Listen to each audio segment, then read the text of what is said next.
Here, what happens if your lock is locked in the open position? So it's like this. You might have left it open and the wheels might have got changed and it doesn't close. What do? Well, with bike locks, it's super easy.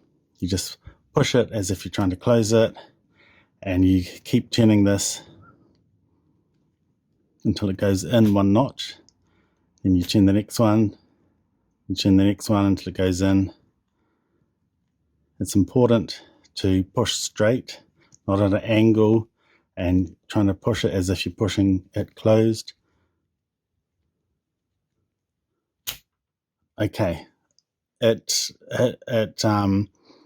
mean that 0 was on this wheel, but this wheel just happened to be in the right position, so it closed automatically. If it wasn't in the right position, it would have only gone in this far until I had turned it to 3, and it would have closed.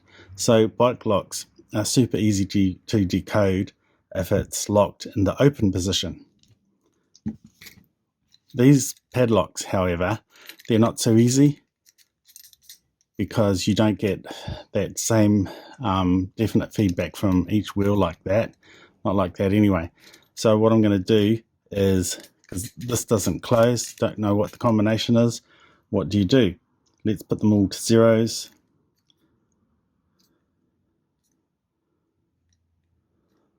Okay, so it doesn't close. You want to try and put tension as if you're trying to close it. Make sure this is right over that hole.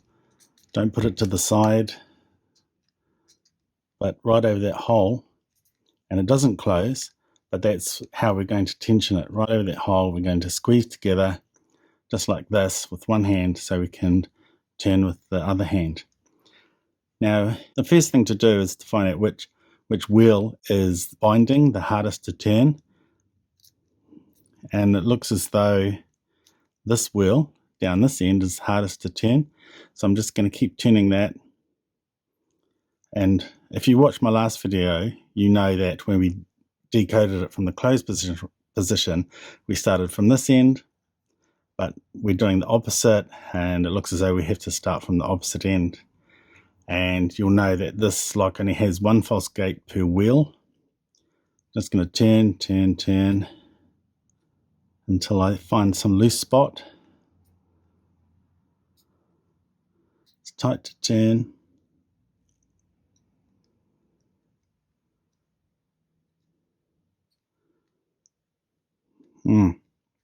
That sort of got loose.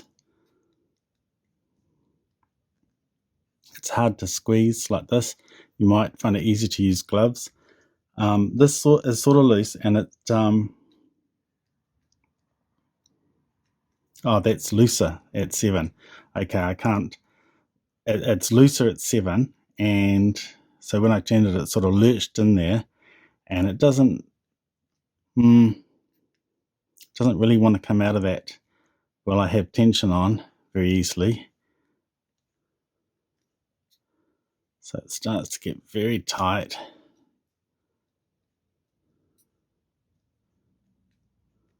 I'm not sure if it's 7, but I can always come back to it. Let's turn this wheel. Starts to get tight, very tight.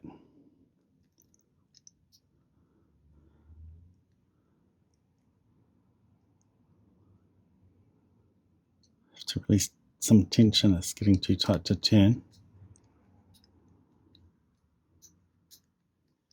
Okay, so it's sort of lurched into 9, and when I put on tension, I increase the tension. It doesn't want to come out of 9 unless I release tension. So I know that this is probably the right gate here. Let's go back to this. Yeah, this now is more obvious. It doesn't want to come out of 7 unless I release tension. So I'm go to the next wheel, turn, starting to bind, starting to bind. Okay, you heard that click, and it's quite loose now. It's not closed.